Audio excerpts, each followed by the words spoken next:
UFC 307 is getting more hype, and it's going to take place at the Delta Center in Salt Lake City, Utah. Buckle up, because this card is stacked with lots of goodies. This ain't some UFC 306 Fear Mexican Independence Day with no Mexicans bullshit. No, we got Alex Poetan Pereira defending his light heavyweight title against one of the Muay Thai greats in the UFC, Khalil Rountree Jr. Now let's keep it real. Pereira is on a serious roll, taking out big names like Jamal Hill and Vieira. Not once, but twice this year. This dude's got that killer instinct and insane knockout power. We already know a lot about Pereira, and I've made a lot of videos about him. He's like Goku of the UFC. Like Sean Strickland says, when he touches you, you just fucking die. Yeah. But is this the case for Khalil Rountree? Let's find out. We all know that Khalil Rountree is known for his striking prowess. He utilizes a traditional Muay Thai stance, incorporating heavy leg kicks, knees, and elbows. His striking is aggressive and explosive, aiming for high impact finishes. He has a reputation for insane knockout power, often looking for that one-shot finish. He's no joke, and probably, in my opinion, would be the toughest fight of Alex Pereira's career. And that Carl Robertson knockout sent shivers down my spine. He was relentless. He beat him like he wants the man's lunch money or some shit. Khalil Rountree is, in my opinion, one of the most terrifying fighters to step into the octagon. And that makes him a constant threat in the stand-up game, particularly because of his powerful kicks and Muay Thai background. Great start, but now let's go in depth about his abilities, strengths, and weaknesses. After setbacks in his early career, losing to Johnny Walker and losing to I don't fucking know his name, and also I don't fucking know his name. Well, after losing to Walker, he decided to travel to Thailand, and he became a very different fighter. Rountree has shown improved mental fortitude and adaptability in fights, often making adjustments mid-fight. Rountree has been criticized for his defensive awareness. He can be susceptible to counter-strikes and grappling, particularly if opponents can exploit his striking heavy approach. And even though his heavy striking is a strength, it's also his biggest weaknesses, like his fight with Jacoby.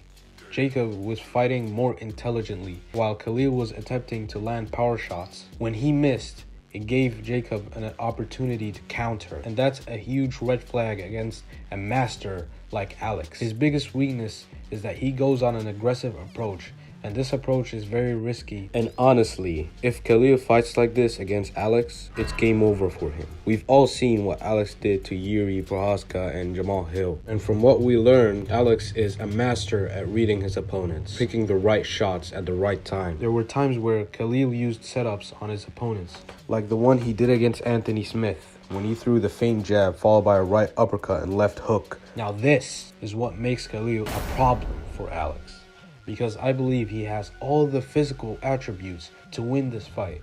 But the problem is, he rarely does this. He almost never uses head movement, and he only guards, which allows his opponents to land more combinations. While he has improved, his grappling and takedown defense can be a vulnerability against opponents who can take the fight to the ground. But that won't be a problem against Alex Pereira, because we all know that Alex is a kickboxer, not a grappler. If Rountree can use those setups like he did with his other fights more often, he has a strong chance of finishing Alex with his striking power. If Rountree keeps throwing bombs without any feint setups, if he doesn't calculate his punches and kicks and do more of the uppercut followed by the left hook and the low kick and etc., he will have a significantly lower chance. Like I said, he has all the power to beat Alex, but if he doesn't use it right, he will get eaten up. In summary, Rountree's success against Alex will hinge on his ability to utilize his striking effectively while managing his defensive vulnerabilities and cardio throughout the fight. Pereira's game plan is going to be all about precision and patience. The dude's a sniper, not just a brawler. He's been taking out top-tier fighters with surgical accuracy. Against someone like Rountree, who's all power and aggression, Pereira is going to play it smart. He's not going to rush in and risk getting caught by one of those wild, heavy shots Rountree is known for. Rountree's got serious power, no doubt about it, but his style is a bit reckless. He's aggressive, comes forward and throws bombs, but often without setting them up. That's where I think Pereira will capitalize. He's gonna wait for Rountree to overextend, then counter with his sharp pinpoint striking, just like what he did to Vieira. Whether it's his leg kicks or that devastating left hook, Pereira knows how to break opponents down over time. I'm calling it a close fight because if Rountree lands something big early, it could shake things up. But Pereira's ability to stay composed under pressure, stick to his game plan, and adjust mid-fight will be the key. He's shown time and again that he knows how to deal with pressure and power, and I think he will be able to outsmart Rountree as the rounds go on. I see Pereira either getting a late round TKO after wearing Rountree down or winning by decision. He's just too technical, too sharp, and too experienced in handling power punchers. Next up, the co-main event, Raquel Pennington versus Julianna Peña. Now, despite me just finding out that two women can have a baby. Wait, two lesbian couples can have a baby together? What? Seriously? No offense, but what the f am I looking at? You know, to be real, I don't really have anything against that. They can go kiss and f for all I care. I mean, if you guys do that too, I mean, you do you. But what I don't understand is, in the photo, Raquel is posing as the more dominant one, the Sigma alpha male, because she's taller and she's dressing like a male and shit. So I guess if you combine them both, you can call them she-male. Holy shit, I actually said it. Oh my god, dude, I actually said it. Pennington's been grinding hard, not just with her fiance's piss-colored coochie, but also by stacking up wins ever since her loss against Holly Holmes. She's tough as nails, and her experience in championship rounds is gonna play a huge role. Peña's got skills, for sure. We've seen her first fight against Nunes, but her inconsistency makes me skeptical. After her title loss to Amanda Nunes in the second fight, I'm not so sure. There is no shame in losing to Amanda Nunes, who's the GOAT of women's UFC, but Nunes didn't just beat her. She destroyed her in every round. She humiliated her. She busted up her face so bad, she even considered to do plastic surgery. It wasn't the same Peña in the first Nunes fight anymore. I feel like Pennington's gonna capitalize on that because Peña's ego has been widespreading like a coronavirus already. Personal biases aside, I think if Julianna takes this fight seriously and learns from her Amanda Nunes fight, she's gonna capitalize on Raquel and take advantage of this fight because of her superior wrestling and jiu-jitsu. Now let's talk about the legend himself, Jose Aldo, taking on Mario Bautista. Aldo's got the pedigree. His striking and fight IQ is off the charts. He went on to defend the title 7 times during his first reign as champion until his loss against Conor McGregor at UFC 194, which snapped an 18-fight winning streak, and is still fighting at 38 years old. He's worthy of the GOAT category for sure. Bautista is a rising star, and he's stepping into the octagon with a true icon. Now let's leave the status and fame aside and compare the skill level between these two fighters. Bautista's wrestling and jiu-jitsu gives him an advantage. His fight against, oh my god, I can't even spell his fuck. He's an early finish type of guy, particularly by submission, which is very unlikely against someone as experienced as Jose Aldo. His impressive kickboxing and brilliant grappling defense gives him a huge advantage. He fought way stronger and faster opponents, and ones with wrestling backgrounds that far surpasses Mario Bautista's. He fought legendary strikers, which you all know.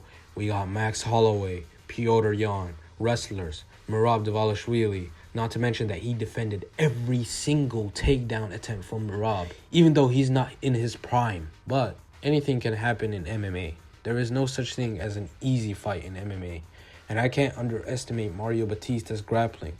Regardless, I do think Jose Aldo will take this win by decision. Another thing I want to note is, I'm so glad they put Aldo in the main event.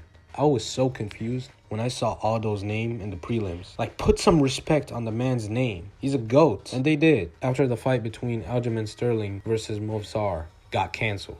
So, yeah. Then we've got Kayla Harrison facing off against Ketlen Vieira. First off, this woman is a fucking beast. She's officially my favorite woman fighter, besides Alexa Grasso, of course. I'm gonna get canceled. She's a 2-time Olympic champ. Kayla dominates Vieira in the ground without a second thought. Her elbows are so deadly, she made a pool of blood in the canvas. Just like John Jones when in the ground game. And I'm not even kidding. Vieira has better striking when it comes to the stand-up. But if this fight hits the mat, it's game over for her. Harrison knows how to impose her will, and I expect her to use that wrestling to dominate. It could be a submission win or a dominant decision, but she's walking away with the victory. And finally, we got Roman versus Kevin Holland.